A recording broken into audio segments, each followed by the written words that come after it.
Welcome to TBC news. Telangana సాంస్కృతిక చరిత్రలో సురవరం ప్రతాపరెడ్డి ఒక అధ్యాయమని మహబూబ్ నగర్ ఎమ్మెల్యే ఎన్ఎం శ్రీనివాస్ రెడ్డి అన్నారు.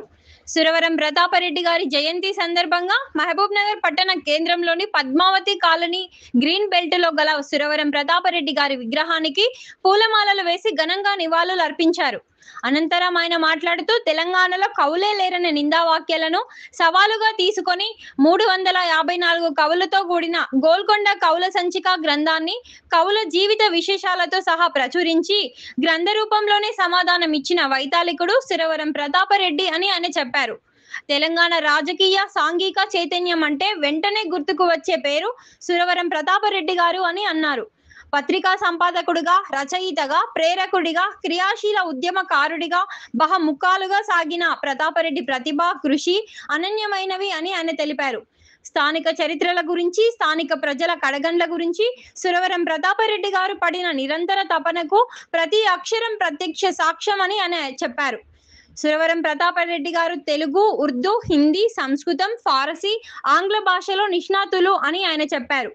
గోల్కొండ పత్రిక, దానికి అనుబంధంగా భారతీ సాహిత్య పత్రిక, ప్రజావాణి పత్రికలను స్థాపించి సంపాదకుడిగా, పత్రికా రచయితగా ప్రసిద్ధి చెందారని, నిజాం నిరంకుశ పాలనలో తెలుగువారి అణచివేతను వ్యతిరేకిస్తూ సురవరం ప్రజలను చైతన్యవంతం చేసేందుకు తెలుగు భాషా సంస్కృతుల వికాసానికి ఎనలేని కృషి చేశారని కొనియాడారు.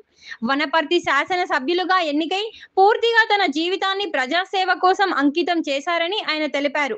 వీరు సాహిత్యానికి చేసిన సేవలకు గాను కేంద్ర సాహిత్య అకాడమీ అవార్డు ఇవ్వగా, తెలంగాణ రాష్ట్రంలో ప్రజాప్రభుత్వం అధికారంలోకి రాగానే తెలుగు విశ్వవిద్యాలయానికి సురవరం ప్రతాపరెడ్డి గారు పేరు పెట్టి వారికి సముచిత స్థానం ఇచ్చామని ఆయన గుర్తు చేశారు.